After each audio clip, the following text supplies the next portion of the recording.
ভগ্নাংশের যোগ। তো দেখো আমরা ছোট ছোট কিছু টিপস মনে রেখে ভগ্নাংশের যোগটা করব। আমাদের প্রথম ভগ্নাংশ দিয়েছে 2-5 যোগ 3-10, তাই তো? তো যখন আমরা দেখি ভগ্নাংশের হর আলাদা হয়, সেক্ষেত্রে আমরা হরগুলোকে লসাগু করে নিই, নেওয়ার পরে সেটাকে ভেঙে যোগ করি। তো আমাদের প্রথম কাজ হবে, এই যে দুটো আছে হর, হর দুটোকে আমরা কি করব? লসাগু করব। প্রথম হর আছে কত? প্রথম ভগ্নাংশের হর 5, দ্বিতীয় ভগ্নাংশের হর 10। তো 5 আর 10 কে আমরা লসাগু করছি। লসাগু করার জন্য দেখো 5 আর 10 কত দিয়ে যাবে? দুটো সংখ্যা 5 দিয়েই যাবে। তো 5 একে 5, 5 দুয়ে 10। লসাগু কত পেলাম তাহলে? লসাগু সমান 5 গুণ 1 গুণ 2। কোন সংখ্যার সাথে 1 গুণ করলে সেই সংখ্যাই থেকে যাচ্ছে, তাহলে 5 2-এ 10 পেলাম লসাগু, তাই তো? তো এবার আমরা প্রথম লাইন এর পরেরটা যেটা সলভ করছি, আমাদের লসাগুটা কত বেরিয়েছে? 10। লসাগুটা তাহলে এখানে আমরা লিখব। তো সেইভাবে দেখো আমরা লসাগুটা লিখলাম। লেখার পর আমাদের এখানে আমরা একটা টিপস ফলো করব। দেখো লসাগুটা নিচে লিখবো, লেখার পর এটা আমরা কি দিলাম? ডালা দিলাম। কি দিলাম? ডালা দিলাম। এবার আমরা ভোগ খাবো। ভোগ কি খাবো? ভোগ খাবো। ভ ফর ভাগ আর গ ফর গুণ। তাহলে দেখো ভোগ খাবো মানে প্রথমে ভাগ করব, তারপর কি করব? গুণ করব। তাহলে কার সাথে কার ভাগ করব? এই যে লসাগু যেটা আমরা পাচ্ছি, লসাগুর সাথে হরটাকে ভাগ করব, ভাগ করে যেটা পাবো সেই ভাগফলের সাথে লবকে গুণ করব। তাহলে ভ ফর ভাগ আর গ ফর গুণ, এই দিলাম ডালা। ডালা দেওয়ার পরে আমরা কি খাবো? ভোগ। তো দেখো আমরা তাহলে প্রথম সংখ্যা 10 কে 5 দিয়ে ভাগ করছি। ভ মানে ভাগ, ভাগ করে কত পাচ্ছি? 5 2-তে 10, 2 পেলাম। এবার এই 2 সংখ্যাটাকে আমরা উপরের সংখ্যা অর্থাৎ উপরের যে লবটা আছে সেটা দিয়ে কি করব? গুণ করব। 2 কে আবার উপরে আছে 2, তাহলে 2 কে 2 দিয়ে গুণ করলাম, হয়ে গেল এইটুকু। এরপরে দেখো কি চিহ্ন আছে? যোগ চিহ্ন। যোগ চিহ্ন বসিয়ে দিলাম।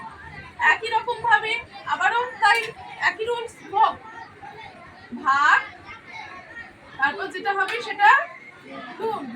দেখো ভাগ করে কত পাচ্ছি? 10 আর 10 ভাগ করে 1 পেলাম। 10 1-এ 10, আর যেটা পেলাম তার সাথে 3টা গুণ। গুণ 3 হলো। তো দেখো এবার আমরা গুণটা করে দেব। 2 2-এ 4 পেলাম, যোগ চিহ্ন মাঝখানে বসিয়ে দিলাম। 3 1-এ 3, আর নিচে কত আছে? 10 আছে, 10 বসিয়ে দিলাম। 4 আর 3 যোগ করে পেলাম 7, আর 10 নিচে বসে গেল, 7-এ 10। যদি এখানে কাটাকাটি যায় কাটাকাটি করব, যেহেতু কাটাকাটি যায়নি আমাদের এখানেই অ্যানসার শেষ হয়ে গেছে। অতএব নির্ণেয় যোগফল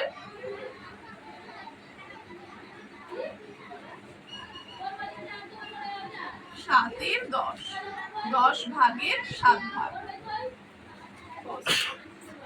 সেকেন্ড উদাহরণ। সেকেন্ড উদাহরণে আমাদের দিয়েছে কি 1 যোগ 3-এর 7 যোগ 4-এর 7, তাই তো? এবার আমরা জানি কোনো পূর্ণ সংখ্যা এরকম থাকা মানে তার নিচে কত আছে? 1 আছে। তাহলে 1 মানে আসলে কত? 1-এর 1, তাই না? এবার আমরা এটাকে লসাগু 7 7 আর 1-এর লসাগু করলে কত হবে? একই সংখ্যা মানে 7ই হবে লসাগু। তো দেখো লসাগু 7 হলো। লসাগু করার পর আমরা এটা কি দিলাম? ডালা দিলাম। কি খাবো? ভোগ খাবো এবার। তো দেখো ভোগ মানে প্রথম কি করছি? ভাগ, তাই তো? তাহলে 1 কে 7 দিয়ে ভাগ করলে কত হয়? 7। তারপর 1 গুণ করছি, তাই তো? ভোগ মানে গুণ করলাম। এবার যোগটা বসে গেল। তারপরেরটা একই রকম ভাবে 7 কে 7 দিয়ে ভাগ করলে 1 পেলাম, তার সাথে উপরেরটা গুণ। যোগ চিহ্ন বসিয়ে একই রকম 7 কে 7 দিয়ে ভাগ করে 1 গুণ 4 পেলাম। এবার দেখো আমরা এই কটা গুণটা করে নিই। 7 1-এ 7 পেলাম, যোগ 3 1-এ 3, আর 4 1-এ 4। নিচে কত আছে? 7 বসিয়ে দিলাম। 7 আর 3-এ 10, 10 4-এ 14, আর নিচে 7। দেখো 14 আর 7 কাটাকাটি যাবে? যাবে। তো 7 1-এ 7, 7 2-এ 14, তো দেখো নিচে 1 থাকা মানে আমরা জানি সেই সংখ্যাটা বলতে পারি 2 এর 1 মানে আসলে কত? 2। 1 এর 1 মানে যদি 1 হয় তাহলে 2 এর 1 মানে 2। আর অতএব দিয়ে উত্তর লিখবে যে অতএব নির্ণেয়